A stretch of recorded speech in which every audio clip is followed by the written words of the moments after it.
Jim, the Late Night Drive-Thru has received several questions about Paul Heyman, so I'm going to combine them into this one video right here, and let's ask them, and let's see what you have to say. Let's start with Dan Titus, who says, Jim, your views on ECW are certainly well known, but do you despise Paul Heyman as much as you do Russo? Oh, good Lord, no. Jesus Christ. No, and once again, I think Paul went too far with the violence and the goofy stuff, as far as just trying to be the equivalent of the grunge rock promotion or whatever.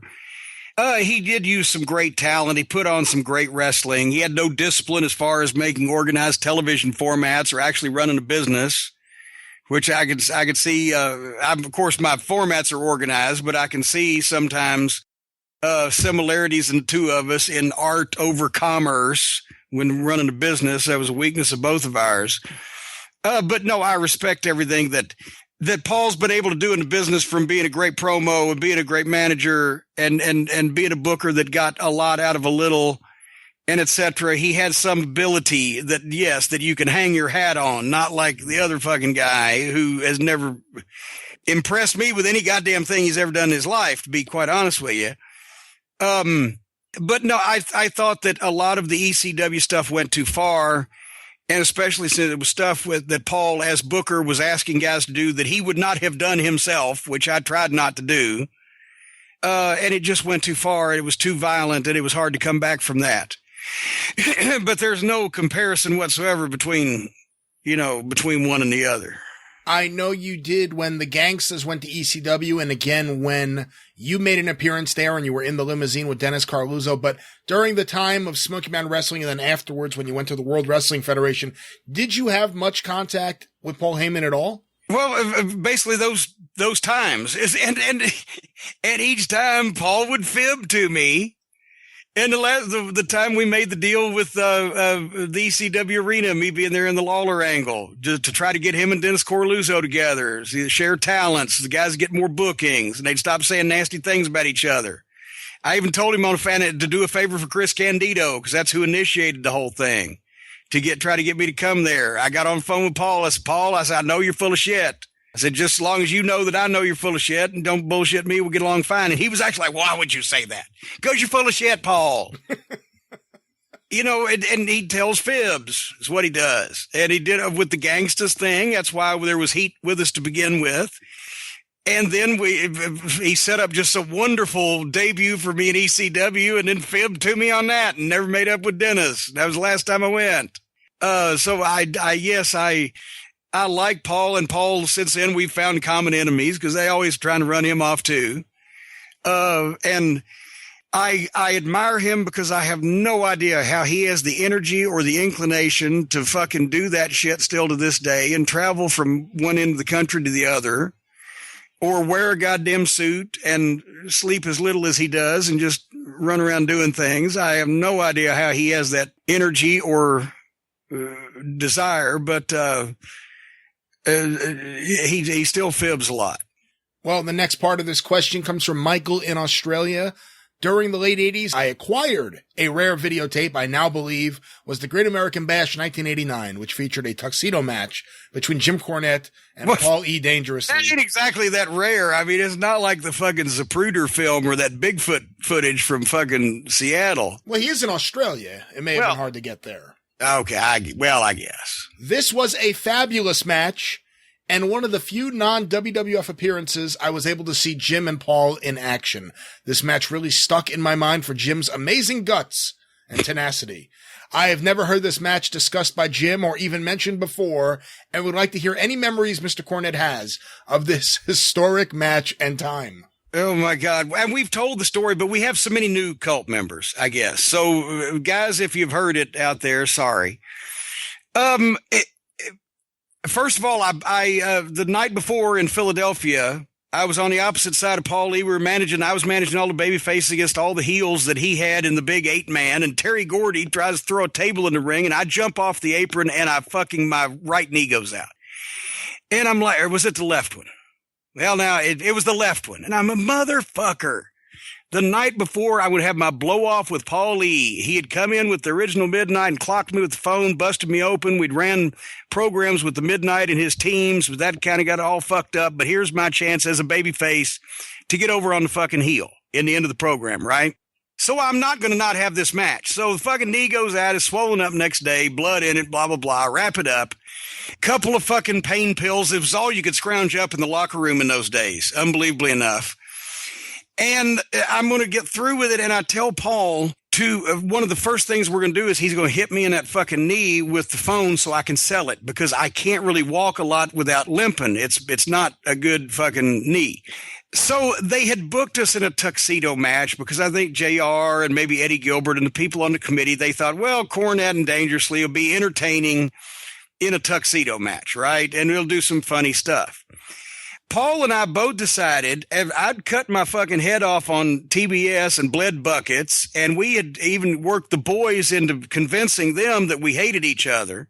And we were not just going to have a funny fucking match. We were going to have a fight with each other, bearing in mind within the parameters that Jim Cornette, newly babyface manager, and Paulie Dangerously, heel manager scum, could do physically. Anybody can throw punches and kicks. How hard they are is subject, but anybody can throw punches and kicks and have a fight, even if you're fucking two effeminate goddamn, can you still say faggot managers anymore like Olliewood? So anyway, that's what we decided to do. And now I've got the handicap of the knee. So I tell him, because I've got the knee braces on that I wore anyway, because I have no ACL at either knee at that fucking point. And goddamn, we sit there in front of each other for about 2 hours before the match talking about it and what I can get through and how I'm going to be able to bend, walk, what I'm going to be able to do. We're putting this thing together, and I'm showing him how to hit the fucking knee so he hits the knee braces to hurt me any worse.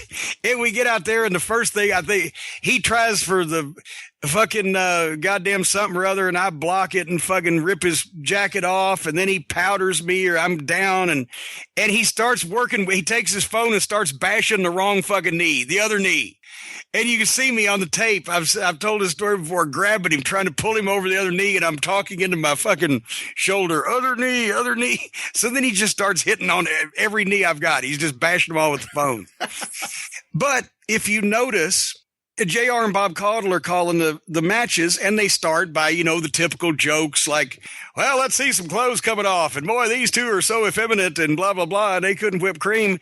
But as the people that couldn't hear the commentary in the building, they were kind of with this as a fucking fight. And the more he got to heat on me, then by the time it was over with, Bob Caudle and JR were both having to say stuff like, we sure have been surprised at the level of this, the violence here or whatever. And we got it over with the people. And then finally I kicked the powder with my good foot and it went in his face and goddamn stripped him and he ran off and everything, which was I'd rather just done a 1, 2, 3. And I'm not saying I'm not complaining about how I beat him. I would rather, if he was going to go over him, pin me too, it would have been a bigger pop. But still the goddamn thing got over more than what I think they expected that it might have at the time, because we didn't want to go out there and make what we had done silly after so many people had fucking believed it. Tom Robinson recently told the story on the Super Podcast. Of course, he was there with you in Philadelphia the night you got hurt. He was always backstage, and he would drive you and the Express around.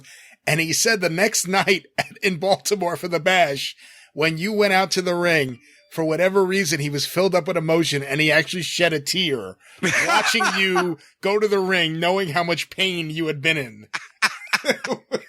Which we rib him about endlessly now. If I'd have let Paulie have the last word publicly on me, and there's no guarantee I get that match booked again, my pain would have been worse than goddamn just blowing my fucking knee. You had the tennis racket. Obviously, others have used golf clubs or canes, bullhorns. What were your thoughts about the giant 1980s cell phone as a manager's weapon?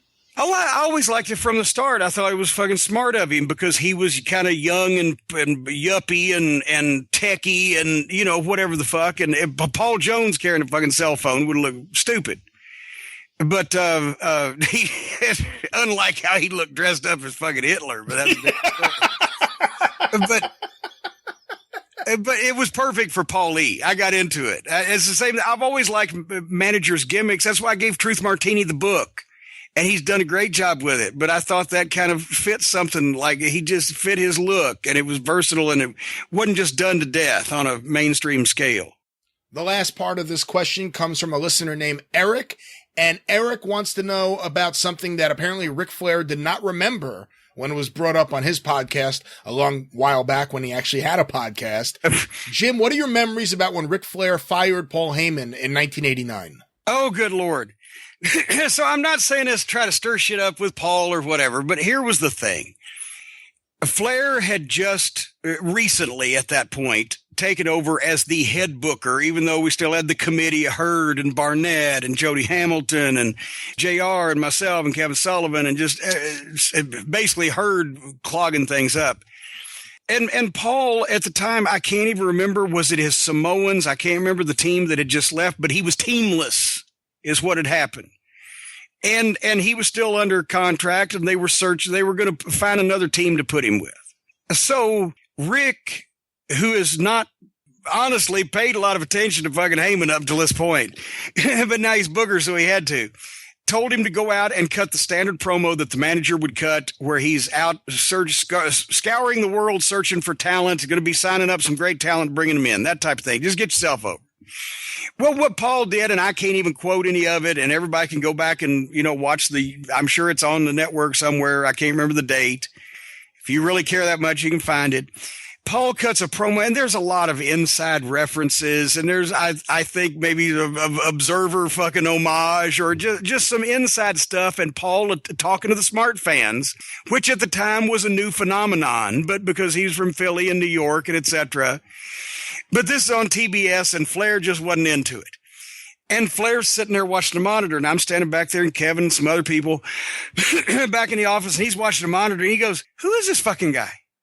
Who is this fucking guy that he could just," I mean, he knew he was, but who is this fucking guy that he can just go out there and say whatever the fuck he wants? Have I missed something? Have I missed something that I'm not aware of? It's this fucking guy. It sounded like a goddamn mafia meeting. It's this fucking guy can just go out there and say whatever the fuck he wants, right? And everybody's trying to turn away and kind of murmur. And so fucking Paul's promo is finished. He walks off the set. When he walks off the set, Flair stands up and he heads for the door. And he goes, and in center stage, there were these rooms. It was underneath, and you came out on the stage, but there was beams, right? So the rooms were off this kind of hallway that had some beams that with a slanted ceiling that leaned all the way down to the floor, and you could stand behind shit, concrete, and not be seen in this hallway, which kind of curved around. Anyway, Flair goes out the goddamn door, and Paul comes off the stage and down toward the exit. And I kind of had gone out behind Rick and just stood behind one of these beams so nobody could see me. And as Paul comes around the corner, Flair says, "You're done." And fucking Paul thinks it's like, okay, he's done. That was his promo, and he'll see you tomorrow. So he's like, "Okay, I'll see you tomorrow." He said, "No, you're fucking done."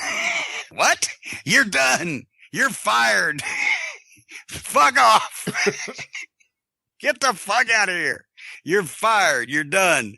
And Paul just with his mouth open, and Flair turned around, went back in the fucking room and slammed the fucking door, right?